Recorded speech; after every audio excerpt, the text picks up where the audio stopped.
When millionaire Ethan Ward told the world he'd never have kids with a black woman, he had no idea the cameras were rolling, and he certainly didn't know that karma was about to walk through his door wearing a gentle smile and carrying a broken heart. Maya Lewis needed a job. He needed someone to save his orphaned niece. What started as the most awkward interview in Charleston history became something neither of them saw coming.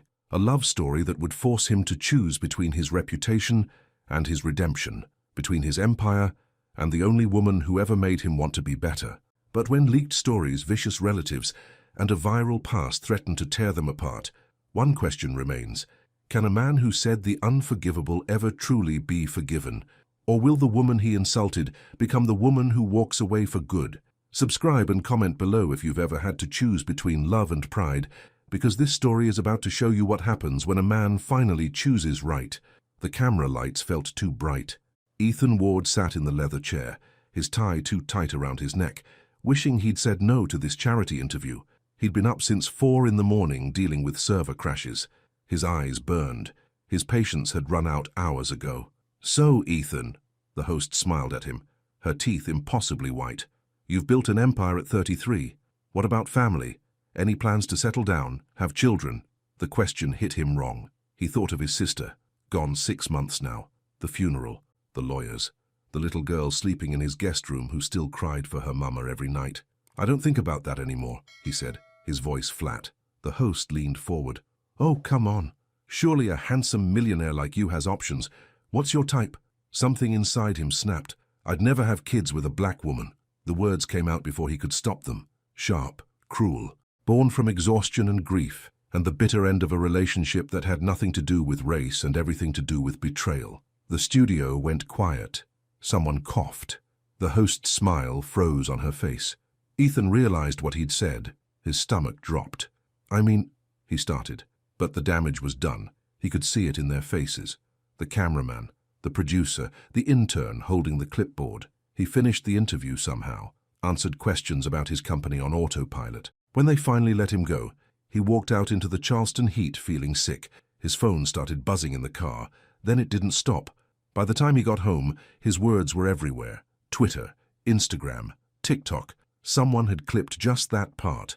30 seconds that made him look like a monster. His lawyer, Peter, called. "What were you thinking?" "I wasn't," Ethan said. He stood in his kitchen, staring at the ocean through the windows. "I was tired. I said something stupid." "Stupid doesn't cover it. You need to issue a statement." "Saying what? That I'm not racist? Nobody will believe that now." "Then we control the narrative. Say you were taken out of context." Ethan hung up. He turned off his phone, walked upstairs to his sister's old room, now filled with boxes he couldn't bring himself to sort through. Her photo sat on the dresser, smiling, young, alive. "I'm sorry," he whispered to her face. "I'm making a mess of everything." She didn't answer. She never would again.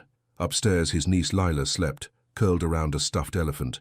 She had her mother's curls, her mother's laugh, and now she only had him. He was all she had left, and he was failing. Maya Lewis wiped down the last table in the daycare classroom, humming softly. The morning session had been good. Little Emma finally said her first full sentence. Marcus shared his crayons without being asked. Small victories, but they mattered. Her phone buzzed. A text from Carmen. "Girl, turn on the news." Maya frowned. She pulled up her phone, scrolling through her feed. Then she saw it. The video. Some rich white man in a fancy suit saying he'd never have kids with a black woman. The clip had millions of views already. Comments flooded underneath. Angry comments, hurt comments, people calling him every name in the book. Maya felt the familiar ache in her chest. The one that came whenever the world reminded her that some people would always see her skin before they saw her heart. She'd heard worse. She'd survived worse. But it never stopped stinging. "Did you see it?" Carmen burst through the door, breathless. She owned a salon 3 blocks over and dropped by sometimes during her breaks. "Just now. Can you believe that man? Like we're not good enough to have his babies." Carmen shook her head, her hoop earrings swinging. "I hope his company tanks." Maya set her phone down. "He's probably never even met a black woman, just scared of what he doesn't know." "You're too forgiving." "I'm tired of being angry." Maya had lost too much in the past year to hold on to rage. Her ex-boyfriend, her baby, the life she thought she'd have. Anger only made the pain heavier. Carmen hugged her. "I know, honey. I know." The daycare director knocked on the doorframe. Mrs. Patterson was 60 with kind eyes and grey hair always pulled back in a bun. "Maya, do you have a minute?" "Of course." Carmen squeezed her hand and left. Maya followed Mrs. Patterson to the office. "I got a call this morning," Mrs. Patterson said, settling into her chair. "From a lawyer. They're looking for a live-in nanny for a 6-year-old girl. The pay is excellent. I thought of you immediately." Maya's heart jumped. "Live-in? I know it's a big ask, but the family needs someone with your experience. Someone gentle. The little girl just lost her mother." The ache in Maya's chest deepened. A motherless child. She knew that pain. Had worked with dozens of grieving children, helped them learn to smile again. "What's the family like?" "Wealthy, private." The lawyer wouldn't give many details, but he emphasized they needed someone who could start right away. Mrs. Patterson slid a folder across the desk. "Here's the information. Think about it. No pressure." Maya opened the folder. The address was in the fancy part of Charleston, ocean front. The kind of neighborhood where she'd never belonged. But the pay. She could finally save money. Maybe go back to school. Maybe stop living paycheck to paycheck in her tiny apartment with the leaky faucet and the neighbors who fought every night. "I'll apply," she said. Mrs. Patterson smiled. "Good. Send your resume to that email address. I already put in a good word." Maya walked back to her classroom feeling lighter. Maybe this was the fresh start she needed. A chance to help a child while building a better future. Her phone rang that evening while she was making dinner. Spaghetti. Simple. Cheap. "Is this Maya Lewis?" A man's voice.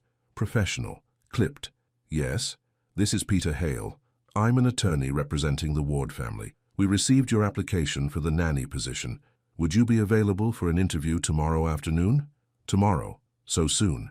Her stomach flipped. "Yes." "What time?" 2 o'clock. I'll text you the address." He hung up before she could ask questions. Maya stared at her phone, then at the pot of spaghetti boiling over on the stove. She turned off the heat and called Carmen. "They want to interview me tomorrow," Carmen screamed. "That's amazing. What are you going to wear?" "I don't know. Something professional? Come by the salon in the morning. I'll do your hair. You're going to walk in there looking like the queen you are." Maya laughed. Carmen always knew how to lift her up. "Okay, thank you." That night she couldn't sleep. She kept thinking about the little girl, motherless, scared, grieving. Maya knew exactly how that felt. She'd been 7 when her own mother died. Cancer, quick and cruel. She whispered a prayer into the darkness. "Let me help her, Lord. Let me be what she needs." The house took her breath away. Maya stood outside the gate, staring up at the white villa perched on the cliff. Glass windows reflected the ocean. Palm trees swayed in the breeze. A fountain bubbled in the circular driveway. She checked her reflection in her phone camera. Carmen had worked magic. Her hair was pulled back in a neat bun. Her makeup simple but polished. She wore her only good dress. Navy blue, professional, borrowed from Carmen's closet. The gate buzzed open. She walked up the path, her heels clicking on the stone. A man answered the door. Tall, broad shoulders, expensive casual clothes, grey slacks, and a white button-down with the sleeves rolled up. Dark hair slightly messy, blue eyes that looked tired. Maya's breath caught. She knew that face from the video, the viral clip that had made her sick to her stomach. Ethan Ward. This was his house, his family, his niece. She almost turned around, almost ran back to her car. But something stopped her. Pride, maybe, or the memory of Mrs. Patterson saying a little girl needed help. "Maya Lewis?" His voice was different in person, quieter, less sharp. "Yes." She lifted her chin, met his eyes. Refused to look away first. He recognized her too. She could see it, the way his jaw tightened, the flash of something, guilt, shame, across his face. "Come in." The inside was even more beautiful. High ceilings, art on the walls, furniture that probably cost more than her car, but it felt empty, like a museum instead of a home.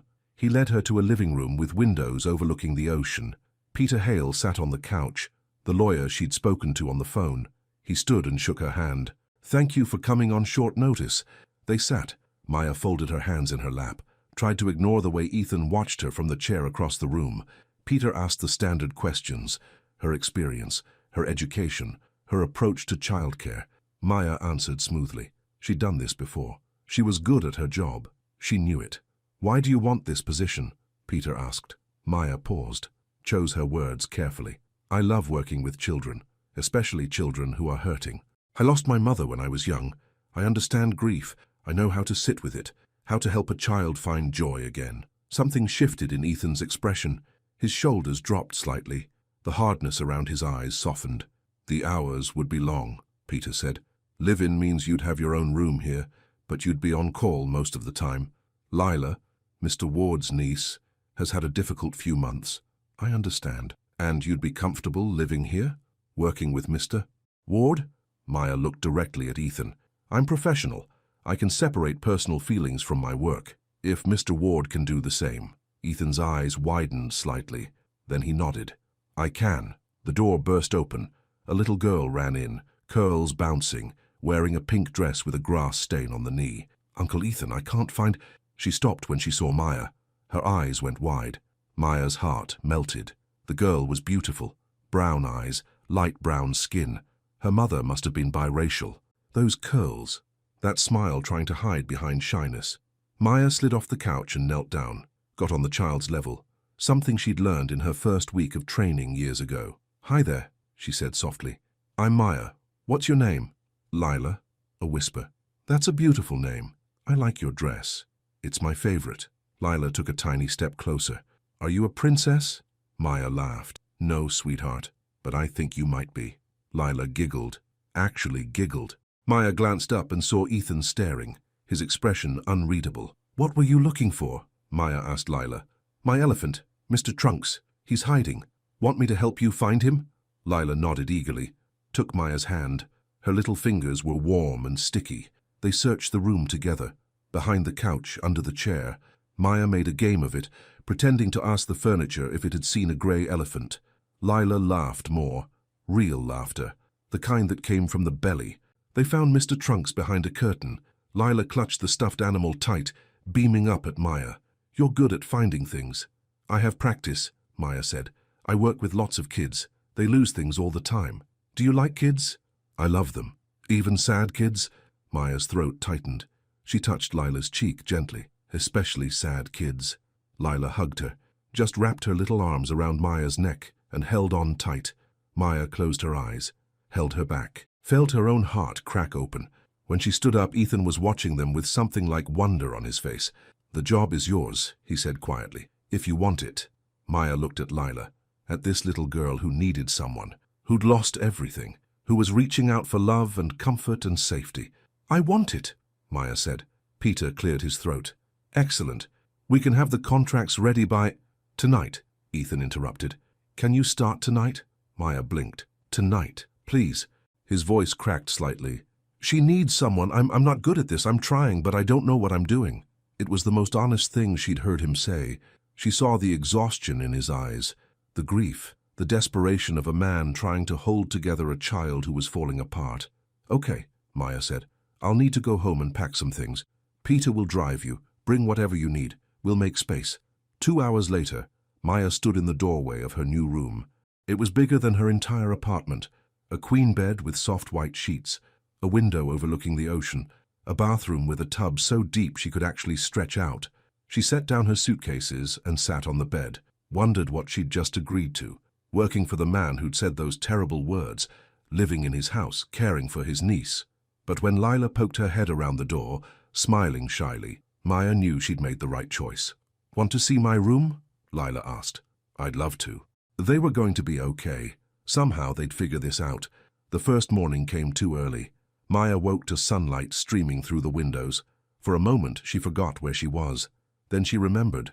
The villa, the ocean, the little girl down the hall. She got dressed quickly. Jeans and a simple blue shirt. Pulled her hair back, headed downstairs. The kitchen was massive. Stainless steel appliances, marble counters, a coffee maker that looked like it belonged in a spaceship. Ethan was already there, staring at his laptop, a mug of black coffee in his hand. He looked up when she entered. Morning. Morning. Maya opened the fridge, found eggs, milk, bread. Does Lila have any food allergies? No. She'll eat anything with sugar in it. Maya raised an eyebrow. What about actual breakfast? She likes cereal. The kind with marshmallows? He had the grace to look embarrassed. Sometimes. Maya pulled out a pan. Kids need protein in the morning. Helps them focus. She cracked eggs into a bowl, whisked them smooth, found cheese and vegetables. Ethan watched her cook. She could feel his eyes on her. It made her skin prickle. "You don't have to do this," he said finally. "We have someone who comes in to cook." "I don't mind, I like cooking." She poured the eggs into the pan. They sizzled and steamed. Lila padded into the kitchen in her pajamas, dragging Mr. Trunks behind her. Her hair stood up in every direction. "Good morning, sunshine," Maya said, smiling. Lila climbed into a chair. "It smells good. Scrambled eggs with cheese. And I found strawberries." Maya plated the food, set it in front of Lila. Cut the strawberries into small pieces. Lila took a bite. Her eyes lit up. "This is yummy. Glad you like it." Ethan was still staring. Maya ignored him. Poured orange juice for Lila. Made sure she had a napkin. "After breakfast, we'll brush your teeth and get you dressed," Maya said. "Then maybe we can play outside." "Really?" Lila bounced in her seat. "Uncle Ethan never plays outside." "Uncle Ethan is very busy," Maya said diplomatically. "Uncle Ethan can make time," Ethan said suddenly. Both Maya and Lila looked at him in surprise. He closed his laptop. "What if we go to the beach later?" Lila's face transformed. Pure joy. "Yes, yes. Can Maya come?" "Of course Maya can come. She lives here now." The rest of breakfast passed in a blur. Lila chattered about seashells and sandcastles. Maya listened, asked questions, made her laugh. Ethan mostly watched. He seemed uncomfortable, like he wasn't sure where he fit in his own home anymore. After breakfast, Maya took Lila upstairs to get ready. The little girl's room was beautiful but sterile. Pink walls, perfect furniture, toys that looked barely touched. "Do you play with these?" Maya asked, gesturing to the dolls lined up on a shelf. Lila shrugged. "Sometimes. They were Mommy's when she was little." "Oh," Maya's heart squeezed. "That must make them extra special. I'm scared to break them." Maya knelt down. "Toys are meant to be played with, sweetheart. Your mummy would want you to enjoy them." "Really? Really?" Maya pulled down a doll with brown skin and curly hair. "What's her name?" "I don't know yet." "Well, she needs a name. What about Jasmine?" Lila considered this. "Okay, Jasmine." She took the doll carefully, hugged it. They spent the morning playing, making up stories, building a blanket fort, reading books. Lila laughed more than Maya had heard yet. The sound filled the empty house with life. At lunch, Ethan tried to give Lila chicken nuggets and fries. Maya gently took the plate. "How about a sandwich and fruit instead? We can have treats later." Ethan frowned. "She likes nuggets." "Kids like lots of things that aren't good for them." Maya made a turkey sandwich, cut it into triangles. Added apple slices and carrots. Lila ate everything, even the carrots. Ethan looked baffled. That afternoon at the beach, something shifted. Lila ran into the waves, shrieking with laughter. Maya rolled up her jeans and followed, splashing in the shallow water. Ethan stood on the sand, his hands in his pockets, watching, apart. "Come on, Uncle Ethan," Lila called. He shook his head. "I'm good here." Maya walked over to him. "She wants you to play with her." I'm not good at playing. You just have to try, that's all she needs. For you to try." He looked at her, really looked at her. She met his gaze steadily. "Why are you being nice to me?" he asked quietly. "After what I said." Maya was silent for a moment, chose her words carefully. "Because children need stability. Lila needs both of us to work together, and because—" She paused. "Because everybody makes mistakes. What matters is what you do after." Something flickered in his eyes. Gratitude, maybe, or shame. Hard to tell. He took off his shoes, rolled up his pants, walked into the water. Lila screamed with delight, grabbed his hand. Together they jumped waves, laughing. Maya watched from the shore, her heart full and aching at the same time. This broken little family. They needed so much healing. She just hoped she was strong enough to help them find it. That night, after Lila was asleep, Maya found Ethan on the back patio. He sat in a chair facing the ocean, a glass of whiskey in his hand. She almost turned around, went back to her room. This wasn't her business, but something made her stay. "Mind if I sit?" she asked. He gestured to the chair beside him. "It's your house too now." She sat. The night air was warm. The ocean whispered against the shore. "She's asleep," Maya said. Finally. She wanted 3 more stories. "She usually cries at night." Ethan's voice was rough. "For her mom. I don't know how to help her. You just be there. That's all you can do. It's not enough." "It is. You're doing better than you think." He laughed bitterly. "Am I? I'm the idiot who said something horrible on live TV. Now I'm trying to raise a child when I can barely take care of myself." Maya was quiet for a long moment. "Why did you say it? Those words?" "In the interview." He was silent for so long she thought he wouldn't answer. "My ex-girlfriend," he said finally. Monica, we were together 2 years. I thought we were building something real. Then I found out she'd been cheating, using me. She leaked company secrets to a competitor, cost me millions. I'm sorry. She was black. He said it so quietly Maya almost didn't hear. And when it all fell apart, I was so angry. At her, at myself for being blind. And somehow that anger turned into something uglier, something I'm ashamed of. One person hurt you, so you decided we're all the same. No, I know how stupid that sounds. But in that moment, exhausted, grieving my sister, watching everything fall apart, the words just came out, and I can't take them back. Maya looked out at the ocean, at the moonlight dancing on the water. My ex hurt me too. He left when I had a miscarriage, said he couldn't handle it. I was 6 months pregnant. Ethan turned to her, his eyes wide. Maya, I could have decided all men are cowards. All men run when things get hard, but that wouldn't be true. It would just be me protecting my heart by making everyone else the enemy. You're stronger than I am. No, I just had good people around me. My friend Carmen, my church. They reminded me that pain makes us human, not righteous. They sat in silence. The ocean breathed in and out. I'll do better, Ethan said. I want to be better. For Lila, and... He hesitated. I'm sorry for what I said. It was wrong. Thank you. Maya stood. Good night, Ethan. Good night. She went inside, her heart beating too fast, confused by the strange warmth in her chest. This was just a job. She had to remember that. Just a job. But as she lay in bed, staring at the ceiling, she couldn't stop thinking about the broken man on the patio, the one who'd said terrible things but was trying to be better, the one who loved his niece enough to admit he needed help. Maybe people could change. Maybe redemption was possible. She fell asleep, praying it was true. 2 days later, Maya took Lila to the petting zoo. Ethan came with them, though he seemed reluctant. I have calls, he'd said that morning. They can wait, Maya replied. Lila needs you. So he came, walked beside them through the gates, his hands in his pockets, looking uncomfortable in jeans and a t-shirt instead of his usual work clothes. Lila was in heaven. She fed goats, petted rabbits, giggled when a chicken pecked grain from her palm. Maya watched her with joy. This was what children needed. Sunshine, animals, simple happiness. Look, Uncle Ethan. Lila pointed at a miniature horse. Can we pet him? I think so. They approached carefully. The horse was gentle, nuzzling Lila's hand. She stroked his nose, her eyes wide with wonder. He's so soft, she breathed. Maya stood close, making sure the child was safe. Ethan stood on the other side. For a moment, they were like a family, a unit, together. Then Lila turned to Maya, her face glowing. I love you, Mommy. The words hung in the air, heavy, electric. Maya's breath caught. Lila's eyes went wide. She'd realized what she said. Ethan's face closed off, became stone. I'm not your mommy, sweetheart, Maya said gently. I'm your friend. I know. I miss my mommy. Lila's lip trembled. Of course you do. Maya pulled her close. It's okay to miss her.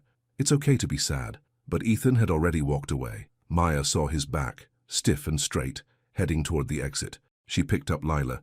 Come on, let's go find Uncle Ethan. They found him by the car, his jaw tight, staring at nothing. Ethan, she shouldn't be confused about who you are, he said harshly. You're her nanny, not her mother. Lila started crying.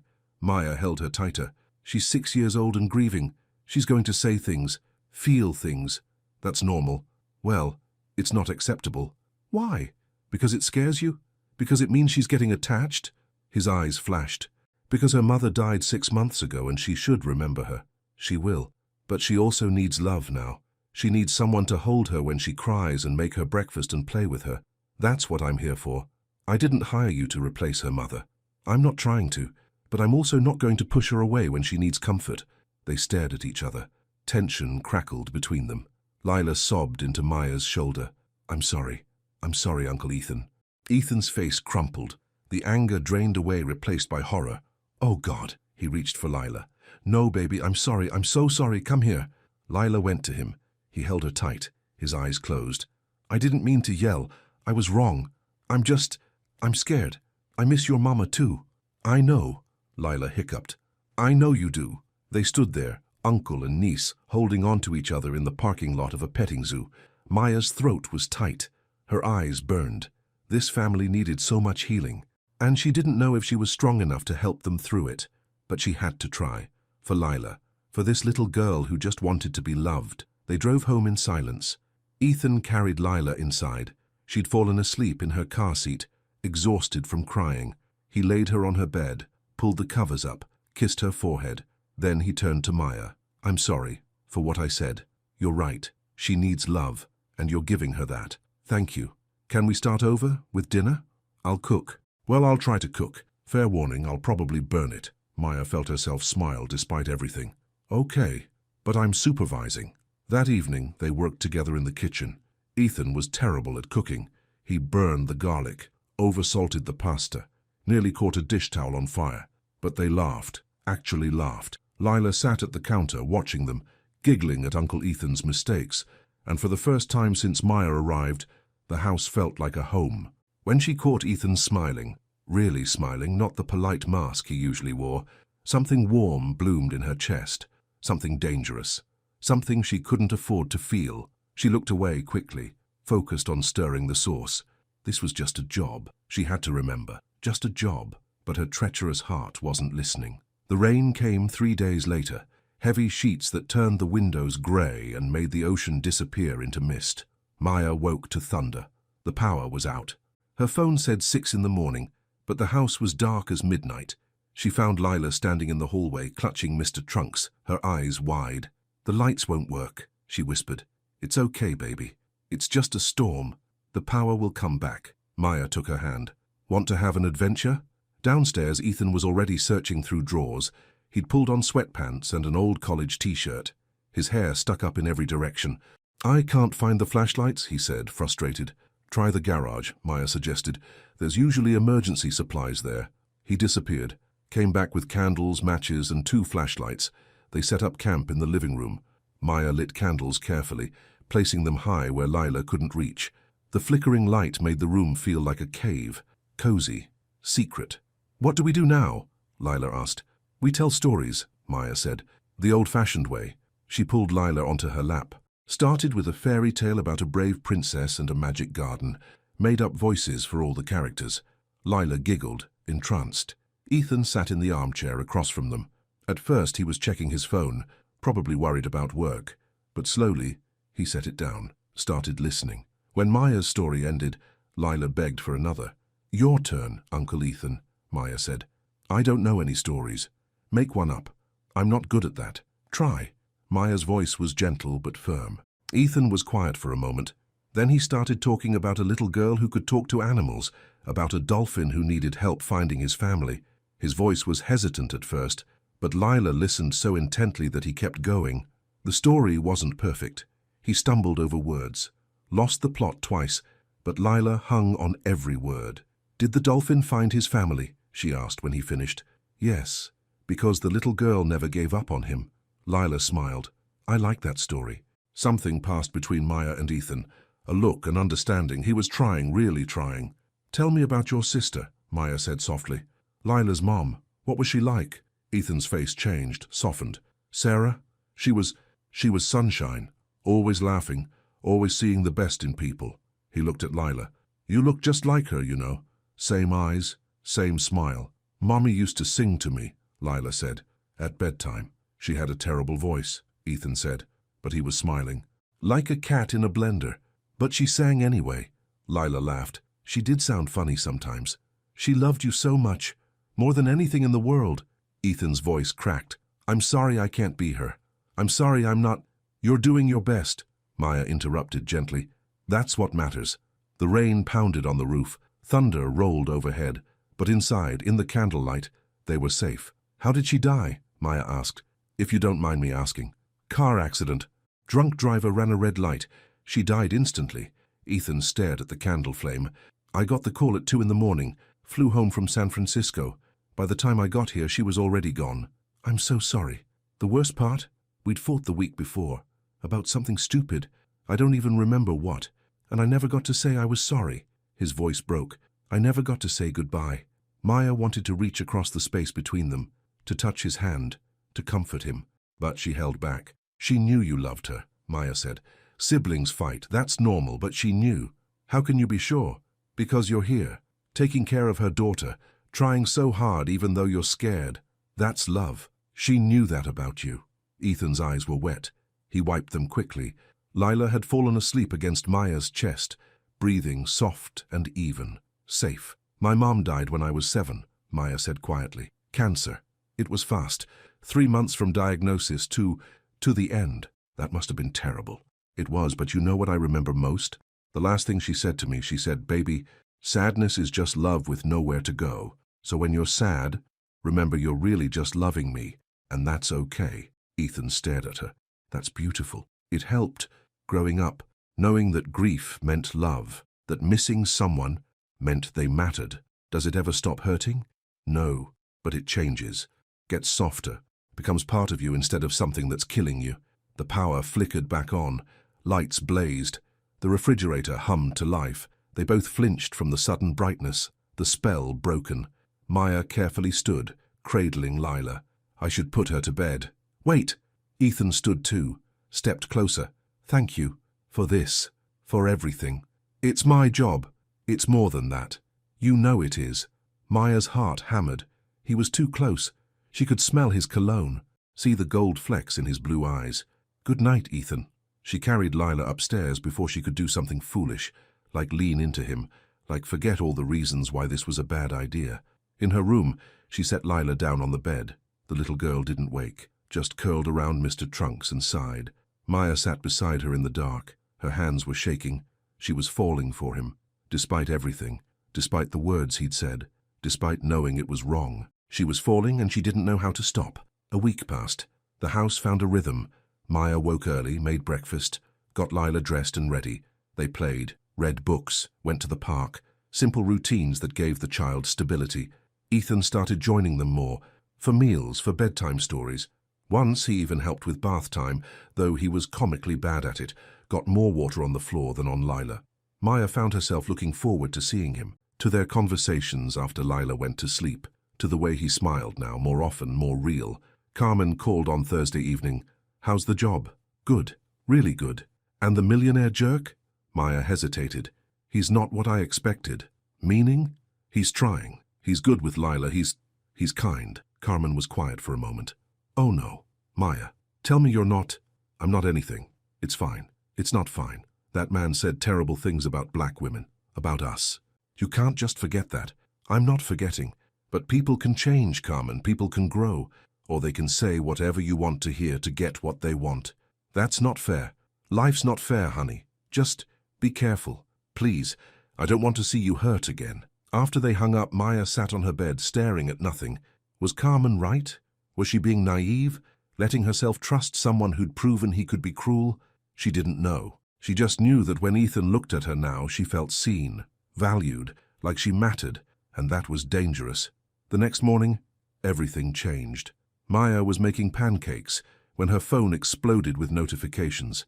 Text after text. Carmen, her cousin, friends from church, even Mrs. Patterson from the daycare. She opened her phone with dread. An online magazine had republished Ethan's quote, written a whole article about it. But this time they'd connected it to rumors about his new black nanny. Someone had taken photos. Maya walking with Lila at the park. Maya and Ethan at the grocery store. Maya sitting on the patio. The headlines were vicious. Millionaire hypocrite's secret shame. Does he practice what he preaches? The nanny he said he'd never have kids with. Maya's stomach turned. She heard raised voices from Ethan's office. Peter was there. They were arguing. You have to let her go, Peter said. For appearances. This is a PR nightmare. No. Ethan's voice was firm. Absolutely not. She's making everything worse. Every photo, every article. It all comes back to what you said. That's my problem, not hers. I'm not firing Maya because I was an idiot a month ago. Think about your company, your investors, your reputation. I don't care. Maya's hand trembled. She set down the spatula, walked toward the office. The door was cracked open. She could see them, Peter pacing. Ethan standing by the window, his jaw set. If you don't care about yourself, think about her, Peter said. Every day she stays here, she's under a microscope. Do you want that for her? Ethan was quiet. Maya's chest tightened. He was considering it, actually considering letting her go to make his life easier. She turned away, walked back to the kitchen, stared at the half-cooked pancakes. Maybe Carmen was right. Maybe this was all a mistake. She heard footsteps. Ethan appeared in the doorway. You heard that? Some of it. I'm not firing you. Maybe you should. Maya kept her voice steady. This isn't what I signed up for. Having my picture taken, being talked about online, being used as evidence of your hypocrisy. I know, I'm sorry. This is my fault. Yes, it is. She finally looked at him. You said those words. You put them out into the world. And now we're both dealing with the consequences. Tell me what to do. How to fix this. I don't know if you can. Lila ran into the kitchen, oblivious to the tension. Are the pancakes ready? Maya forced a smile. Almost, baby. Go wash your hands. Lila scampered off. The silence stretched between Maya and Ethan. I don't want to leave, Maya said quietly. Lila needs me, but I also don't want to be the reason your life falls apart. You're not. You're the reason it's starting to come together. He stepped closer. Please stay. Please. Maya closed her eyes. Every logical part of her brain screamed to walk away, to protect herself, to stop before she got hurt worse. But when she opened her eyes and saw him, saw the fear and hope and desperation in his face, she couldn't do it. Okay, she whispered. I'll stay. For now, she added silently, but she didn't say it out loud. That afternoon, Maya took Lila to the beach. She needed space, needed to breathe, needed to think. They built sand castles, collected shells, splashed in the shallow water. A woman approached them, older, maybe 60, well-dressed. Everything about her screamed money. Excuse me, are you Maya? Maya's guard went up instantly. Who's asking? I'm Vivian Ward, Ethan's stepmother. Of course. Maya had heard about her, but never met her. Ethan rarely mentioned her. When he did, his voice went cold. Nice to meet you, Maya said carefully. Vivian's eyes swept over her, assessing, judging. I've heard quite a bit about you. I'm sure you have. My stepson has always been impulsive, makes decisions without thinking them through. Vivian's smile was sharp. Like hiring you. Maya's spine straightened. I'm qualified for my job. Very qualified. I'm sure you are. But qualification isn't the issue, is it? It's optics, perception. Ethan's already dealing with that unfortunate interview. And now there's you. There's me, Maya repeated. A woman trying to help a grieving child. A woman who's become a liability. Is there a point to this conversation? Vivian's expression hardened. Sarah, Ethan's sister, was my stepdaughter. I loved her. I want what's best for her child. And I'm not convinced that includes you. With all due respect, Mrs. Ward, that's not your decision. Everything about this family is my decision. I've been managing Ethan since his father died. I know what's best for him, for his reputation, for his future. Maybe he should decide that himself. Maybe you should remember your place. The words hung in the air, cold, dismissive, designed to put Maya in her place, beneath her, insignificant. Maya felt the familiar burn of anger, but also something else, sadness, because this was what she'd always face. People who looked at her and saw someone less than, someone who didn't belong. Come on, Lila, Maya said. Time to go home. But I want to play more, Lila protested. We'll come back tomorrow. I promise. She took Lila's hand and walked away, felt Vivian's eyes on her back the whole way. At home, she found Ethan in the living room. He stood when he saw her face. What happened? Your stepmother, at the beach. She told me I'm a liability.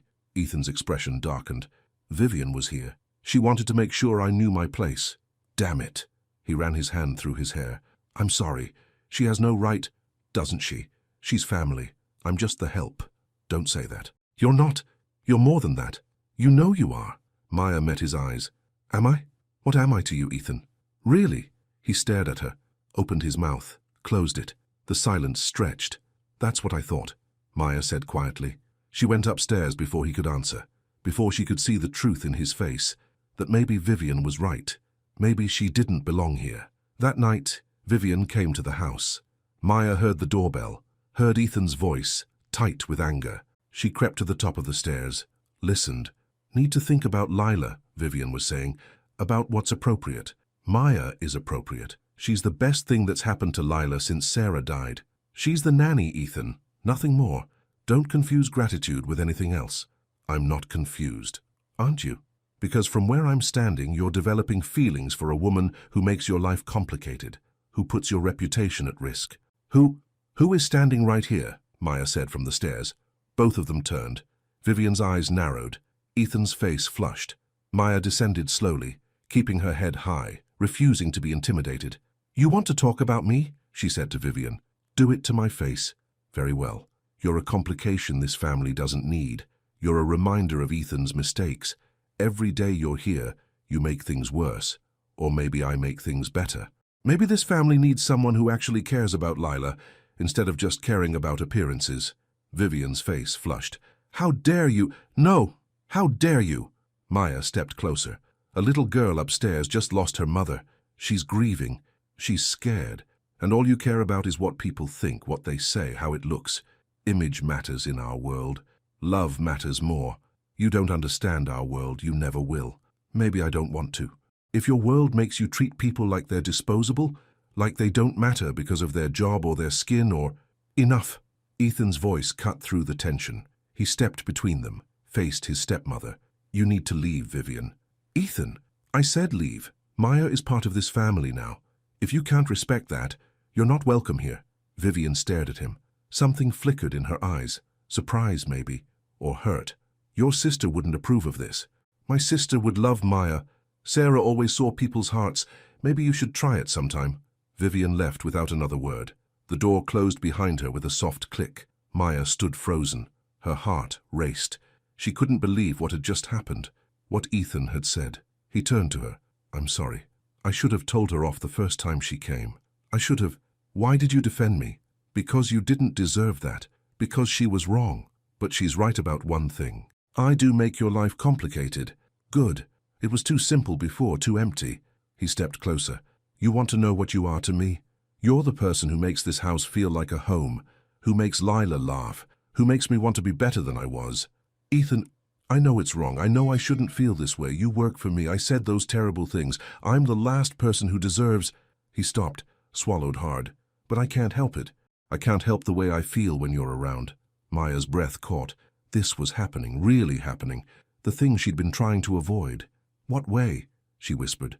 "How do you feel?" He looked at her, really looked at her, like she was the only person in the world. Like I'm alive again. Like there's hope again. Like maybe I can be forgiven for the things I've said and done. "I'm scared," Maya admitted. "Of trusting the wrong person, of getting hurt, of—" "I know. I'm scared too." They stood there in the hallway, close enough to touch but not touching, both afraid to take the next step. "Where do we go from here?" Maya asked. "I don't know, but I know I don't want to lose you, whatever that means, however this works." Maya closed her eyes, felt tears slip down her cheeks. She was in so deep, past the point of turning back. "We take it slow," she said finally. "We figure it out as we go, and we put Lila first, always." "Always," he agreed. She reached out, took his hand. His fingers closed around hers. It wasn't a kiss, wasn't a promise, just a moment, a beginning, but it felt like everything. The next 3 days passed in a haze of hope.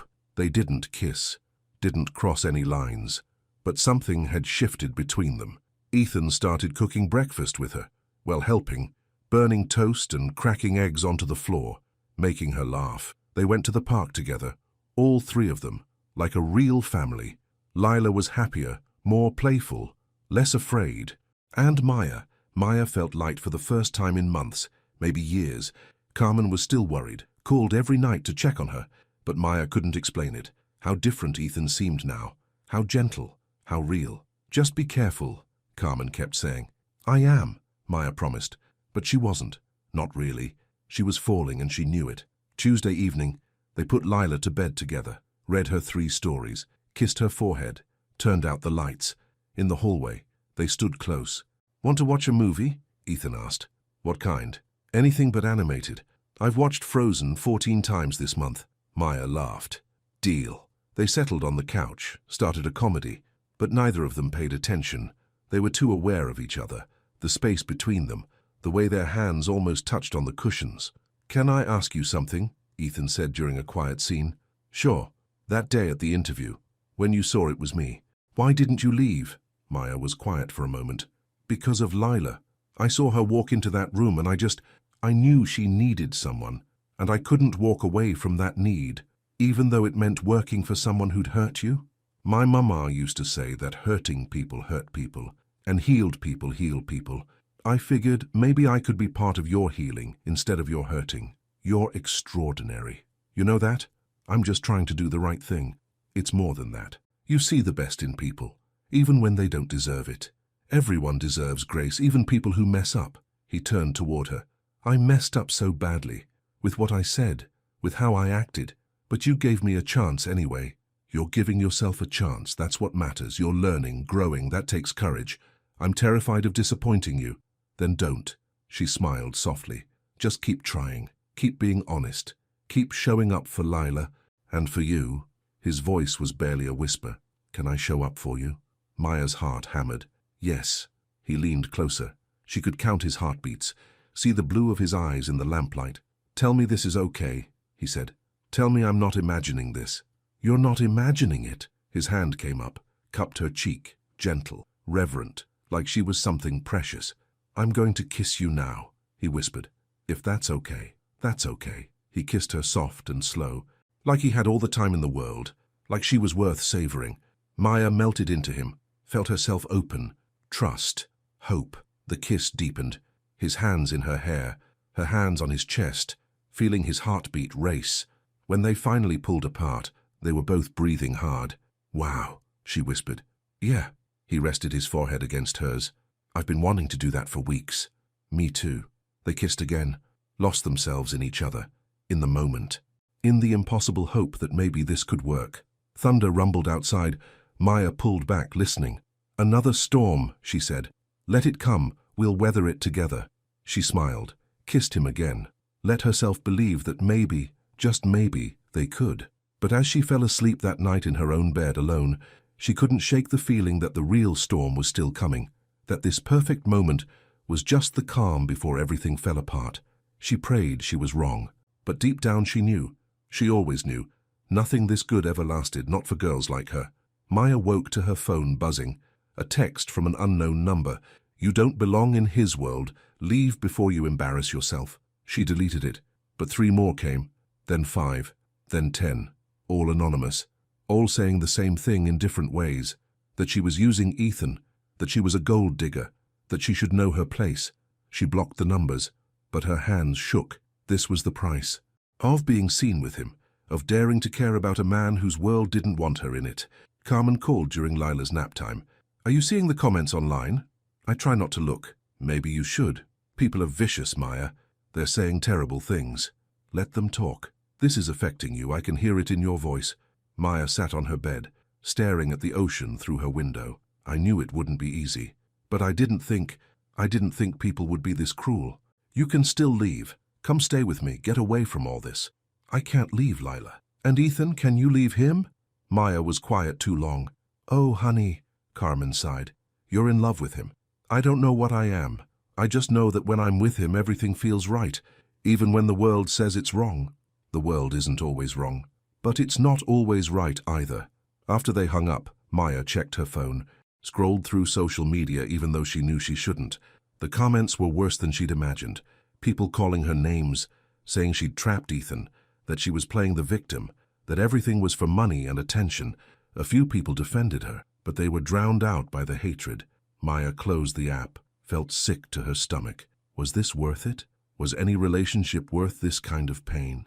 That evening, Ethan found her on the patio. He sat beside her, close enough that their shoulders touched. You've been quiet today. Just thinking. About? Whether I'm strong enough for this, for what comes with being seen with you. He took her hand. I'm sorry.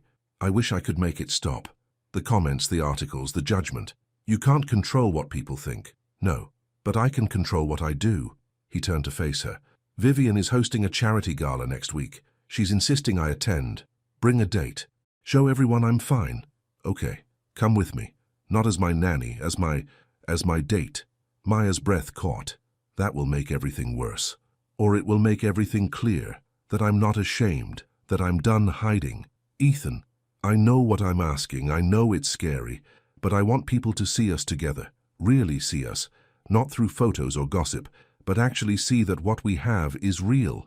Maya wanted to say yes, wanted to be brave, but fear wrapped around her throat. Let me think about it, she whispered. He kissed her forehead. Take all the time you need. But time ran out faster than she expected. 3 days later, Ethan came home looking defeated. Vivian called. If I don't bring someone appropriate to the gala, she's threatening to challenge my guardianship of Lila. Maya stood frozen. She can't do that. She has lawyers, money, influence. She could make my life hell. So, what are you saying? I'm saying I have to go, and I have to bring someone. Someone she approves of. Someone who isn't me. I don't want to. But if it protects Lila, then you should do it. Maya's voice was flat, empty. Come, anyway. As my assistant, I'll make sure you're there. We'll find a way… To what? Sneak around. Pretend I'm something I'm not. Maya, go to your gala, Ethan. Do what you have to do. I'll stay here with Lila. She walked away before he could see her cry. The night of the gala, Maya helped Ethan get ready, straightened his tie, brushed lint off his jacket. You look handsome, she said quietly. I look like a coward. You look like a man trying to protect his family. He caught her hand, pulled her close. This doesn't change anything between us, doesn't it? Maya, go. You'll be late. He kissed her, quick and desperate. Then he left. Maya stood in the empty house. Lila was already asleep upstairs. Everything was quiet, too quiet. She sat on the couch, tried to read, couldn't focus, tried to watch TV. Nothing held her attention. Her phone buzzed. A picture from Carmen, Ethan at the gala, standing next to a beautiful woman in a red dress. Blonde, perfect, exactly the kind of woman who belonged in his world. The caption underneath, Ethan Ward and Claire Beaumont. The perfect match. Maya felt her heart crack. She knew it meant nothing. Knew Vivian had probably arranged it. But seeing him with someone else, someone more appropriate, more acceptable, hurt worse than any comment online. She turned off her phone, went upstairs, checked on Lila. The little girl slept peacefully, unaware of the adult drama swirling around her. I'm sorry, baby, Maya whispered. I'm so sorry.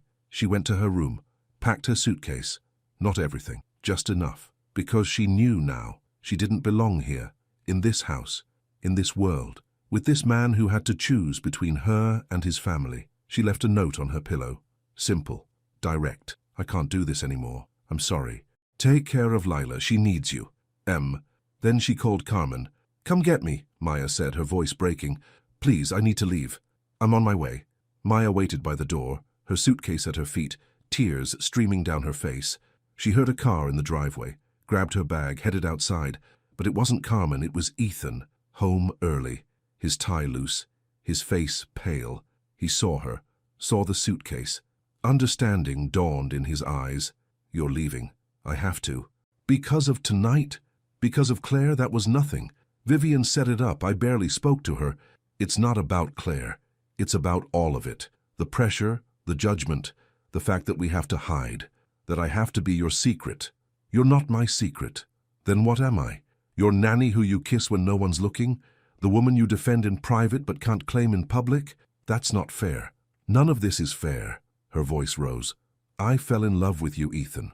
Against my better judgment, against all common sense, and now I'm the one paying for it. His face changed. You love me? Of course I love you. Why else would I stay? Why else would I put up with the comments and the stares and your stepmother treating me like garbage? I love you too. The words hung between them, beautiful and terrible at the same time. It doesn't matter, Maya whispered. Love isn't enough. It has to be. It's not. Not when your world demands you choose between me and everything else. Not when I'm always going to be the complication, the problem, the one who doesn't fit. Carmen's car pulled up, honked softly. Don't go, Ethan said. Please, we can figure this out. How? Tell me how. He opened his mouth, closed it, had no answer. Maya picked up her suitcase. Take care of Lila. Tell her I love her, that this isn't her fault. She'll be devastated. I know. I'm sorry. She walked past him, got into Carmen's car, couldn't look back. As they drove away, she finally let herself sob, great heaving cries that shook her whole body. Carmen reached over, squeezed her hand. Didn't say, I told you so, just held on tight. You did the right thing, Carmen said finally. Then why does it hurt so much? Because love always hurts, especially when it's real. The next 2 days were agony. Maya stayed at Carmen's apartment, slept on the couch, cried until she had no tears left. Ethan called, texted, left voicemails. She blocked his number. Mrs. Patterson called from the daycare. said Maya's old position was available if she wanted it. Maya said yes, needed the routine, the distraction, the sense of purpose. On her first day back, the children rushed to hug her, asked where she'd been. She smiled and made up stories about helping a family. They believed her. Children always did. During nap time, she sat in the break room, staring at nothing. Carmen found her there, sat beside her, brought cookies from the bakery down the street. "You look like death," Carmen said bluntly. "Thanks. Have you heard from him?" "I blocked his number." "Maya, I can't, Carmen. If I talk to him, I'll go back.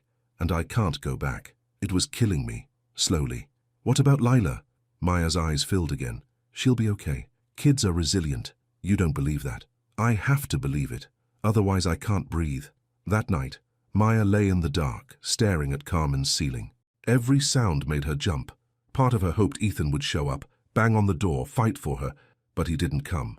Maybe he'd realized she was right, that they didn't make sense, that love wasn't enough to bridge their worlds. The thought should have brought relief. Instead, it just made her feel hollow. Ethan sat in Sarah's old room, surrounded by boxes he'd never unpacked. Lila was with Peter and his wife for the night. The house felt too big, too empty. He'd lost her, lost Maya, the one person who'd made him want to be better. He pulled out his phone, started to call her, remembered she'd blocked him. Peter had been right. He'd made everything worse, complicated, impossible. But walking away felt like dying. He opened one of Sarah's boxes at random. Inside were journals, photo albums, letters. One envelope was sealed, addressed to him in Sarah's handwriting. His hands shook as he opened it. "Dear Ethan, if you're reading this, I'm gone. I'm sorry. I know you're probably angry at me for leaving you with Lila, but I trust you. You're stronger than you think. I met someone recently, a young teacher named Maya Lewis. She was doing training at Lila's daycare. We talked for hours about children, grief, faith. She has the kindest heart I've ever encountered. If something happens to me, find her, hire her. She's exactly the kind of person Lila needs, the kind of person you need. Don't let fear stop you from loving again. Don't let past hurts make you hard.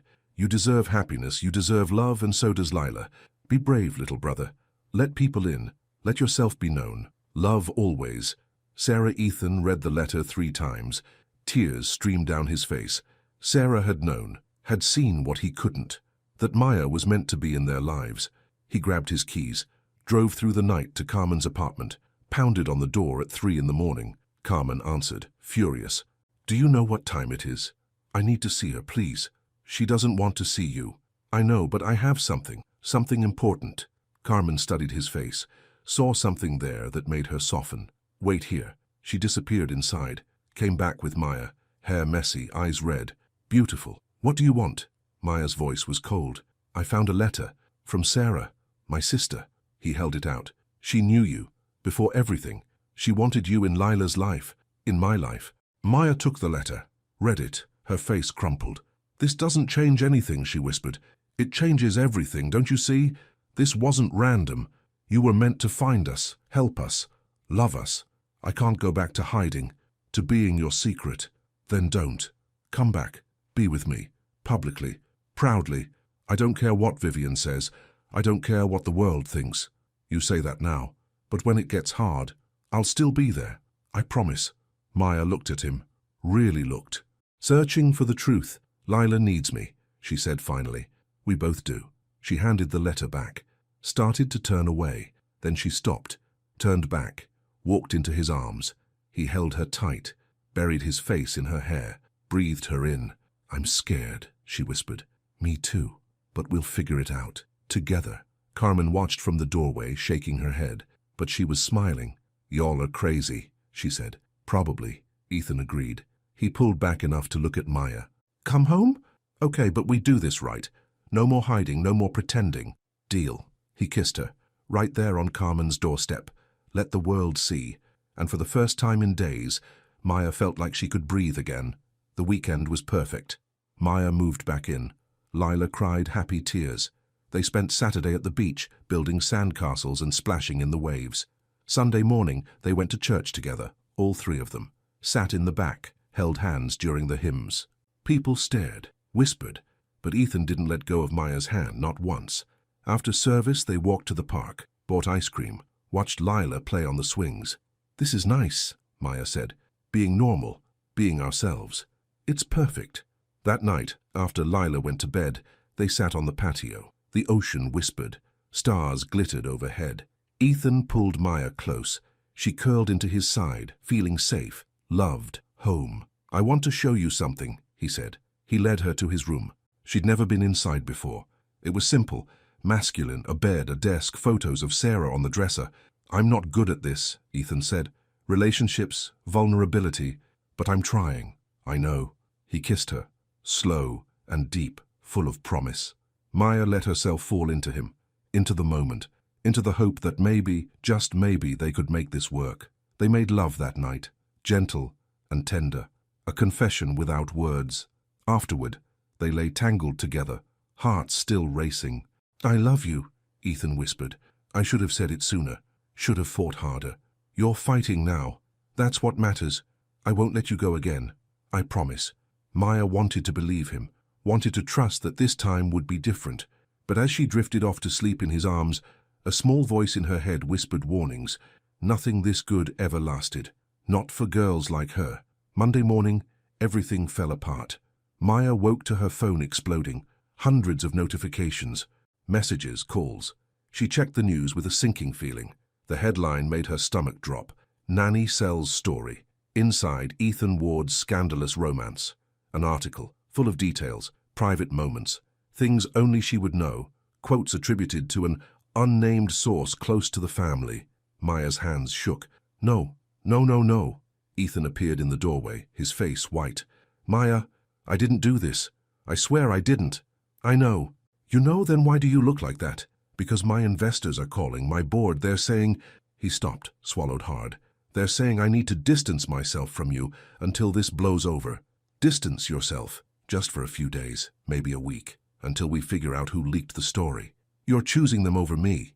I'm trying to protect my company, the jobs of 300 people. Maya felt herself breaking, again. So I'm supposed to what? Pack up? Disappear? No. God, no, just lay low, please. Give me time to fix this. How much time, Ethan? How long do I wait for you to decide I'm worth the trouble? That's not fair. None of this is fair. Lila appeared at the door, rubbing her eyes. Why are you yelling? Both adults froze. Maya's heart shattered.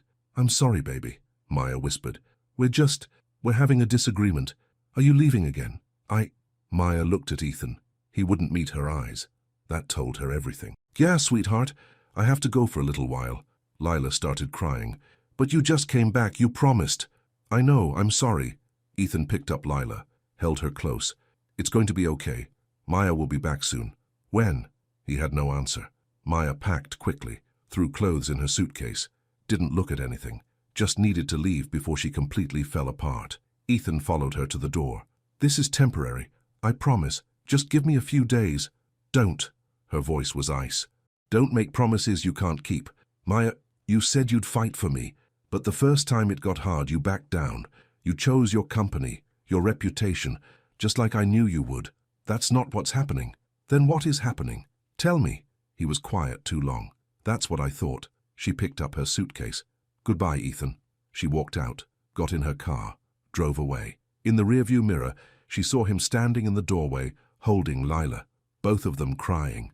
It was the last image she needed to seal her heart shut for good. Maya woke on Carmen's couch for the second time in 2 weeks. Her body ached. Her eyes burned from crying. Her heart felt like someone had taken it apart and forgotten how to put it back together.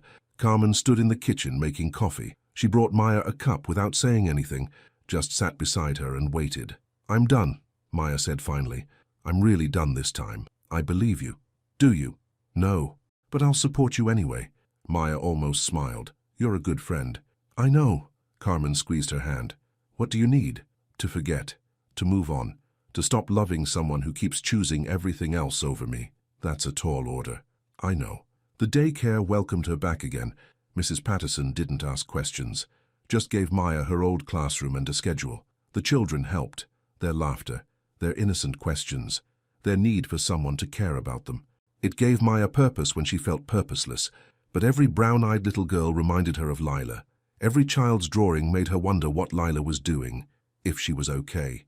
If she understood why Maya had left. 3 days passed. Then 5. then a week. Ethan didn't call, didn't text, didn't show up.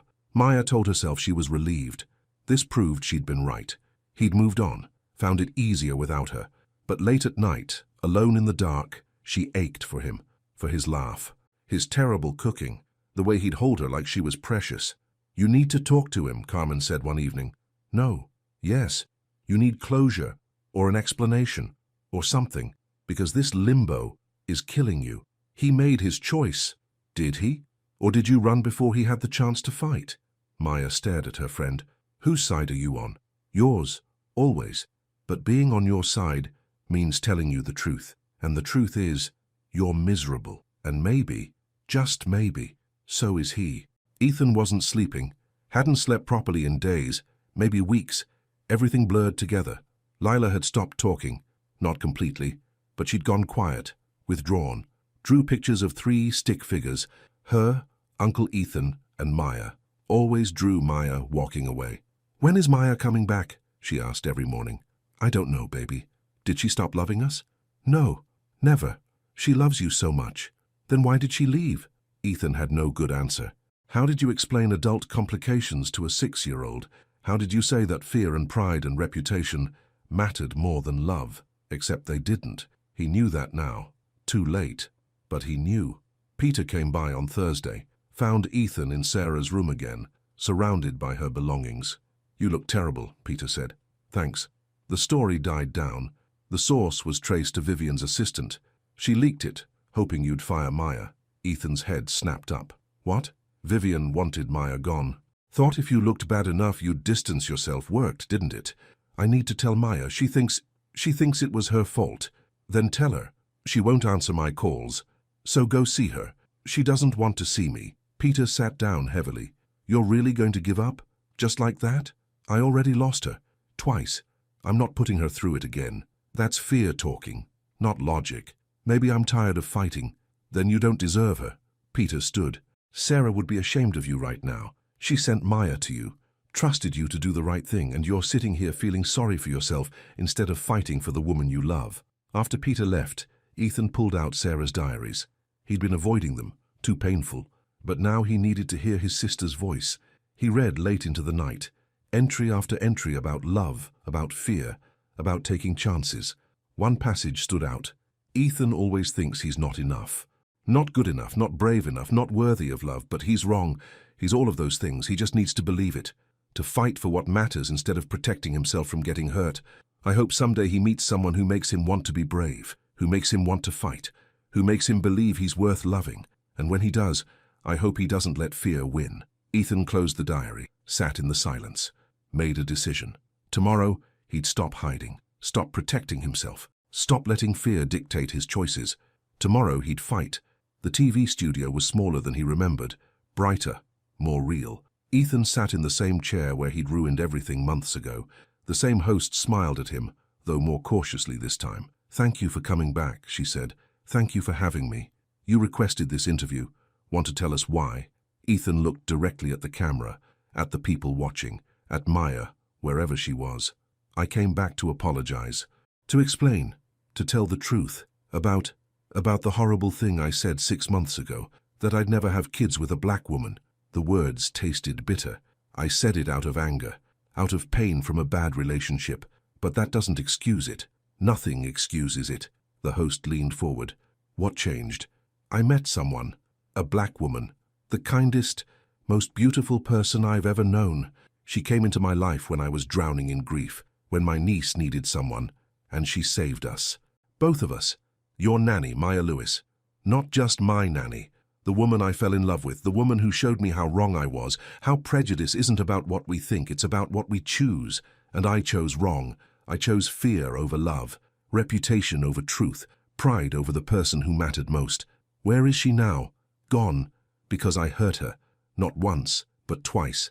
I made her feel like she wasn't enough, like my company, my image, my comfort mattered more than her heart. And I'll regret that for the rest of my life. Do you think she'll forgive you?" "I don't know, but I need her to know something." He looked directly at the camera again. "Maya, if you're watching, I'm sorry. I was wrong. You deserved better. You deserved someone who fought for you from the beginning, who stood beside you no matter what. I failed you. But I'm done failing.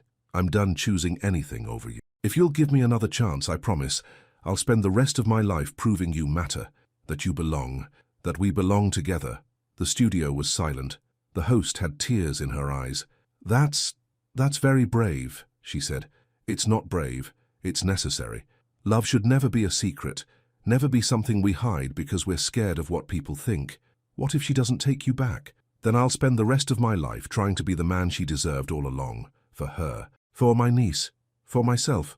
The interview continued, but Ethan barely heard the questions. He answered on autopilot. His heart pounded. His hands shook. He'd done it. Said everything publicly. Put his heart on display for millions to see. Now he just had to find her. Maya watched the interview at the daycare. The children were napping. Mrs. Patterson had called her into the office, turned on the TV without explanation. When Ethan's face appeared on screen, Maya almost left. Couldn't bear to see him, to hear him, but something made her stay.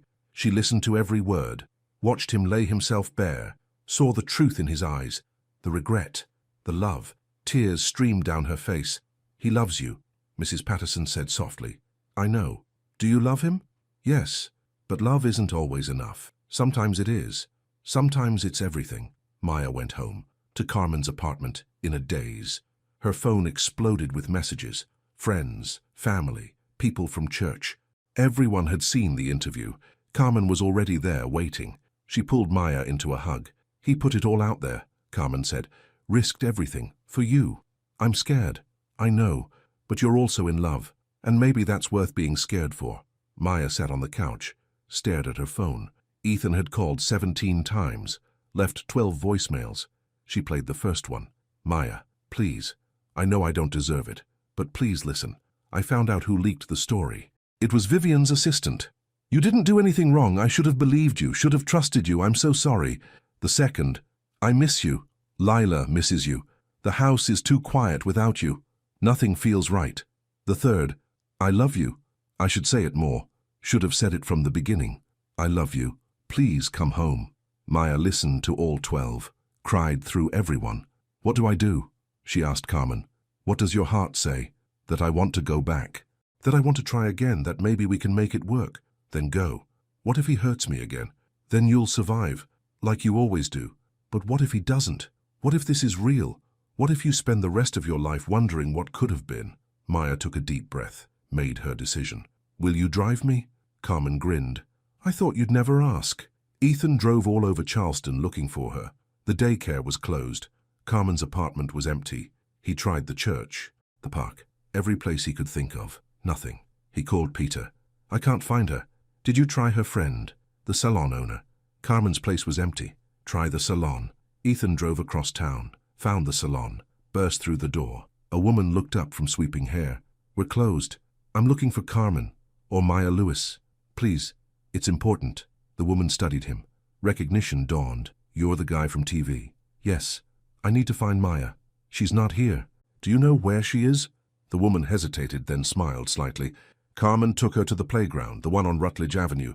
Said something about full circle. Ethan ran. Didn't even say thank you. Just ran to his car and drove like his life depended on it. Because it did. The playground was empty except for one person. Maya sat on a bench, watching the swings move in the breeze. She'd come here with Lila once, pushed her on the swings, caught her at the bottom of the slide, made her laugh. It felt right to come back here, to the place where she'd been happy, even if it was only for a moment. She heard footsteps, turned, saw Ethan. He stopped a few feet away, out of breath, hair messy, eyes wild with hope and fear. You came, he said. I saw your interview. I meant every word. I know. They stared at each other. Two people who'd hurt each other, loved each other, failed each other, trying to figure out how to start again. I'm sorry, Ethan said, for everything, for not believing you, for choosing my company over you, for making you feel like you had to leave. I'm sorry too, for running, for not giving you a chance to fix things, for assuming the worst. You had every right to assume the worst. I gave you plenty of reasons. Maya stood, walked closer. Tell me how this works, how we make this real, how we survive when the world wants us apart. We fight, together. We stop running when things get hard.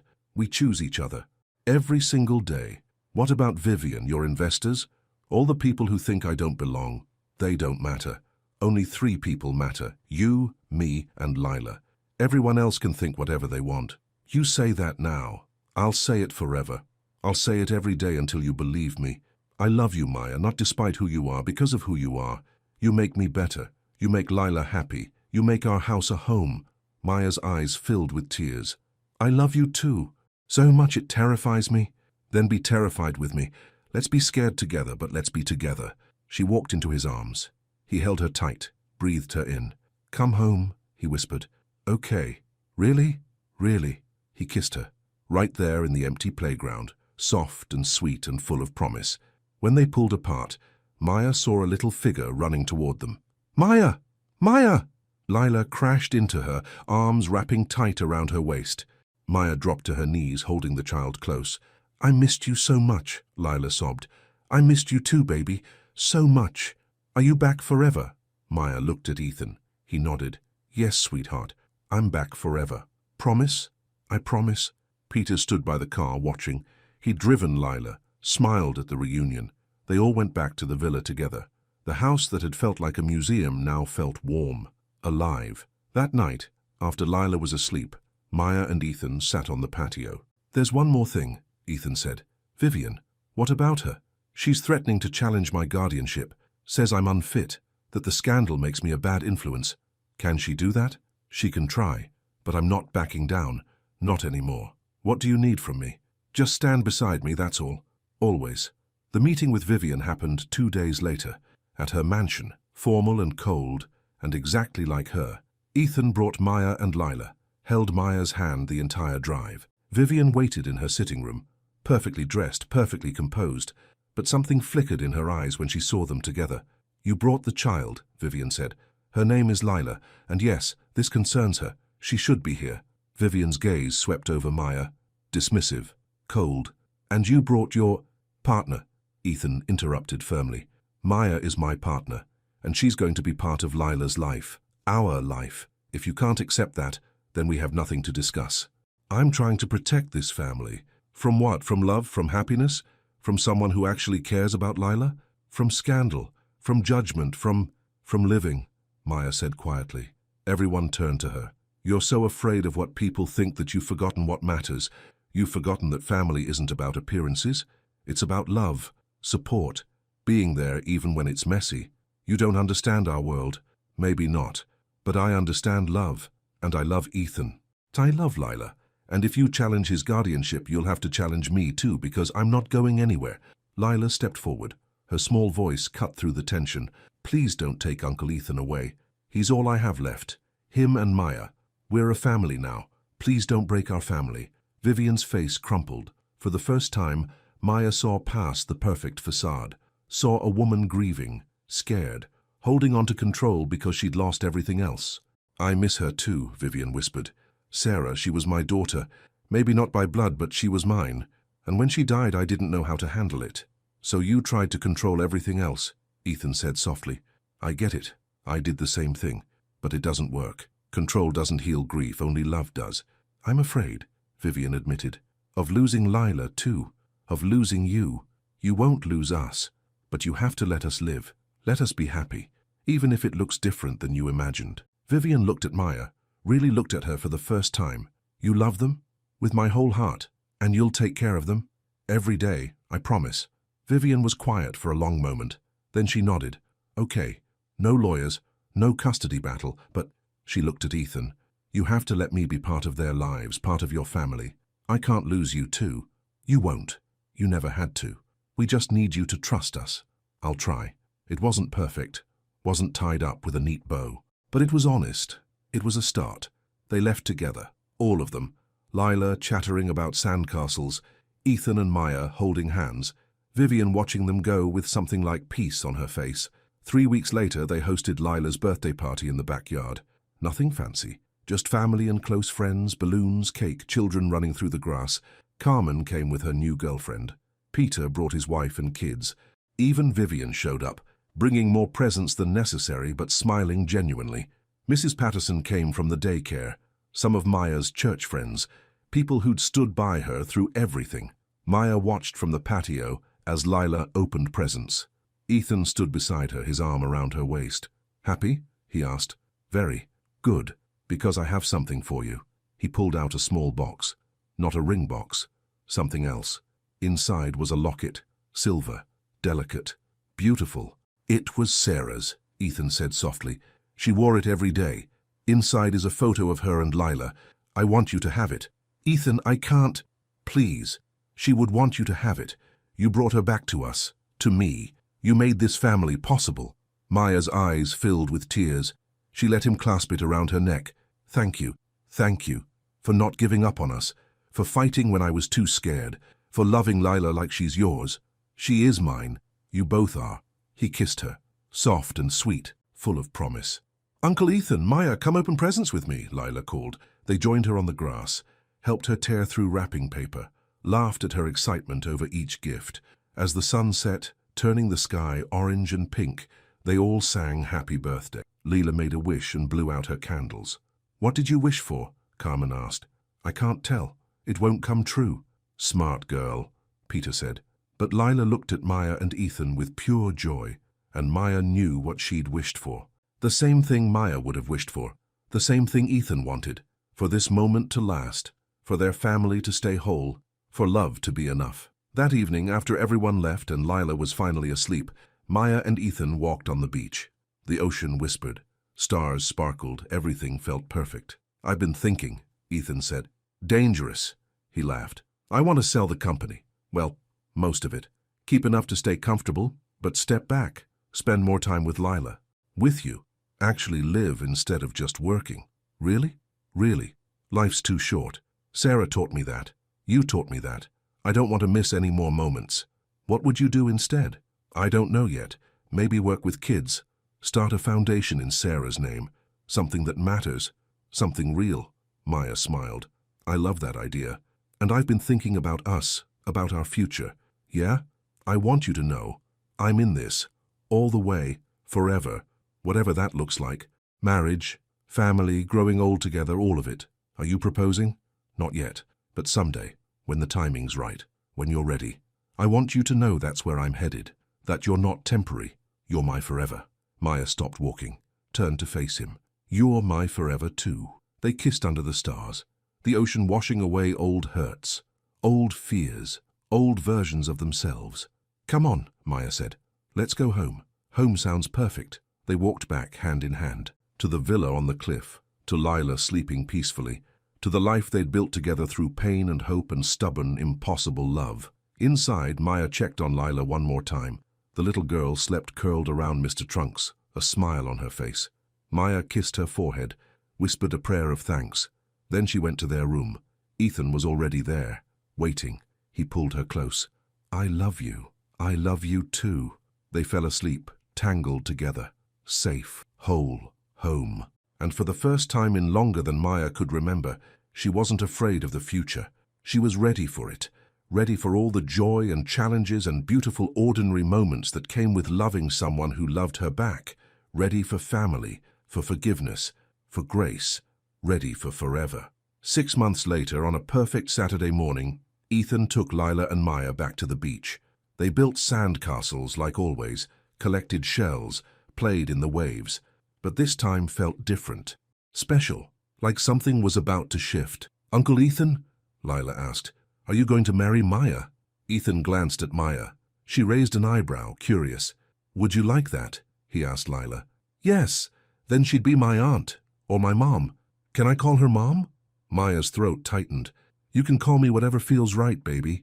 I want to call you Mom. Is that okay?" "It's more than okay." Lila hugged her tight, then looked at Ethan expectantly. "So? Are you?"